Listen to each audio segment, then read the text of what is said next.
Halo teman-teman semua, apa kabar? Saya harap kamu kabar baik-baik saja.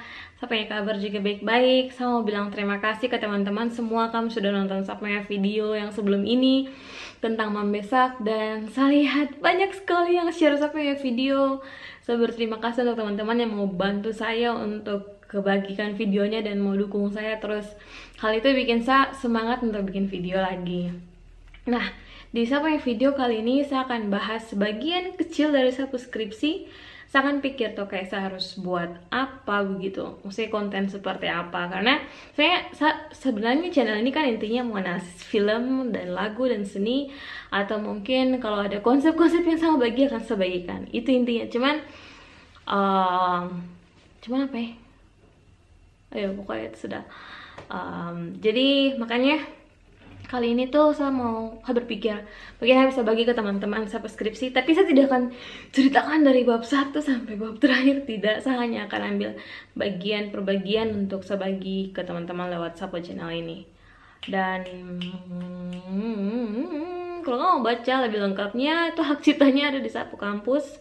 Jadi kalau kamu mau baca, kamu harus pergi ke Sapo Kampus atau akses dia punya link di website ini. Saya bahkan tidak tahu ada link online ke tidak, saya coba cari itu.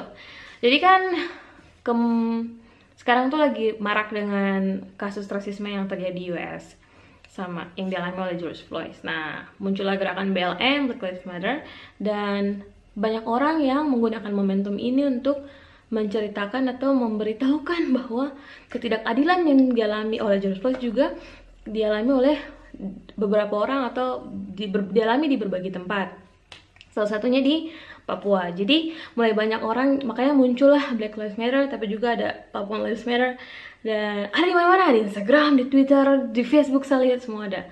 Terus kerennya adalah hal ini buat sampai orang-orang mulai aware tentang apa yang terjadi di Papua. Orang-orang yang mulai saling retweet, share, repost dan sebagainya. Setelah itu muncul website yang membantu untuk memahami konflik Papua, tulisan-tulisan, buku-buku semua mulai muncul lagi, dan ini keren sekali karena ada sesuatu yang mulai muncul ke permukaan. Sebenarnya kalau saya sendiri, saya tidak banyak post tentang ini karena saya hanya like teman-teman punya tweet atau postingan di Instagram dan sebagainya. Karena saya berpikir kalau saya pribadi, ini saya punya cara lewat media ini, YouTube, untuk bicara tentang saya punya pandangan atau apa yang ada di dalam kepala besar ini. Ayo fokus. Nah, karena kasus rasisme itu dan muncul awareness terhadap apa yang terjadi di Papua, saya jadi berpikir, kira-kira teman-teman, di mana saja kita berada, kalau kita pergi, biar mau di belahan dunia yang lain kah, di tempat-tempat, pokoknya di mana saja, kalau misalnya ada yang tanya ke kita, kenapa sih orang Papua tuh ingin berdiri sendiri?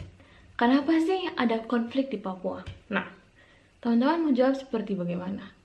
Mungkin banyak yang lebih paham dan lebih mengerti dan punya jawaban masing-masing. Tapi di video ini saya mau share tentang jawaban apa yang bisa teman-teman berikan ke orang-orang yang bertanya itu. Jawaban yang menurut saya pribadi sendiri itu valid karena ada dasar-dasarnya dan ini adalah hasil penelitian. Ya, yang saya mau bagi adalah hasil penelitian LIPID yang mereka lakukan di Papua. Mereka menemukan ada 4 persoalan mendasar yang menjadi penghambat antara hubungan Jakarta dan hubungan Papua. Terus 4 hal ini juga yang menjadi pokok utama kenapa orang Papua kehilangan kepercayaan kepada pemerintah pusat. Nah, ini teman-teman, ini sebenarnya hanya data yang bisa diajukan ketika orang tanya kita cerita, biar orang yang mendengar itu dia ambil keputusan sendiri. Apakah menurut dia harus seperti apa dan bagaimana. Terus apa lagi? Itu saja, langsung masuk saja sudah.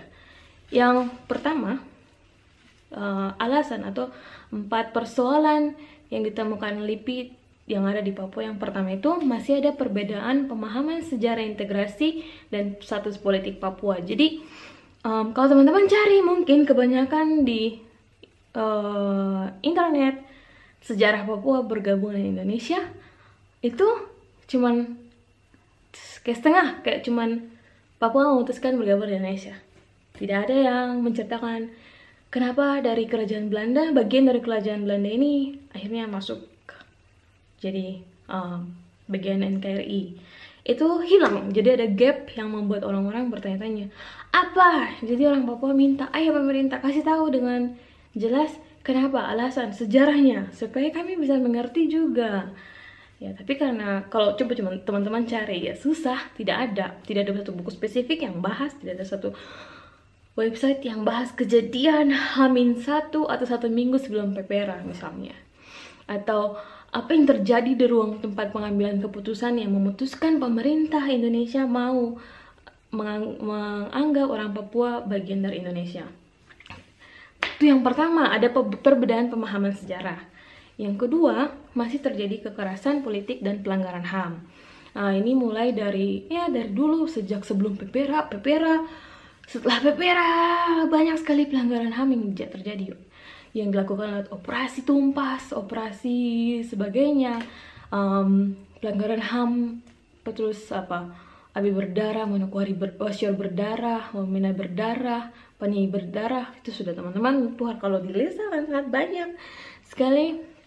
Masih ada itu dan masih berlangsung sampai sekarang. Contohnya apa? Contohnya Enduga, atau misalkan kan sudah banyak post yang menunjukkan daftar nama-nama orang-orang yang meninggal dan sebagainya. Itu yang kedua. Yang ketiga, pembangunan di Papua yang belum sepenuhnya berhasil. Nah, ini tuh mungkin sejak zaman pemerintahan Presiden Jokowi berubah karena dia banyak bangun infrastruktur banyak ke Papua untuk buat infrastruktur lah. Nah, karena dia membangun, makanya tahun lalu tiba-tiba internet terada. Wah, tiba-tiba cahaya cerah sekali. Maksudnya dia membangun, tapi ya kalau kita cek juga sebenarnya infrastruktur itu untuk siapa? Orang Papua kah? Well, ini pandangan yang berbeda. Kalau memang itu untuk orang Papua, harusnya menguntungkan orang Papua. Apakah sekarang menguntungkan atau tidak, itu terserah dari teman-teman pandangan. Apakah itu sekedar bagus atau tidak, itu terserah teman-teman. Tapi intinya ada upaya yang pemerintah lakukan dan ini bagus, baik. Soalnya banyak barang yang mulai dikerjakan gitu, pembangunan di Papua. Terus yang keempat, masih terjadinya marginalisasi dan diskriminasi terhadap orang Papua. Mungkin ini teman-teman bisa lihat lebih detail, saya bahas saya punya video tentang freedom di Papua dan Papua Surga yang Terlantar. Teman-teman silahkan nonton lebih detail, itu saya bahas tentang buku yang dikeluarkan oleh SKPKC. Entah aku salah sebut inisial. Terus diskriminasi ya, itu misalnya yang terjadi tahun lalu atau yang terjadi sekarang misalnya, atau orang yang buat sampai rasisme terjadi, apa tuh sebutannya, dia dihukum 7 bulan, terus orang yang demo anti rasis dihukum 7 tahun dan 15 tahun penjara. Atau perbedaan antara BEM Uncen dan BEM yang lain misalnya, itu masih ada diskriminasi itu. Tapi ya kan mindset pemerintah terhadap Papua itu separatis, jadi apapun yang dilakukan oleh Papua itu pasti dihubungkan dengan separatis, padahal belum tentu tidak.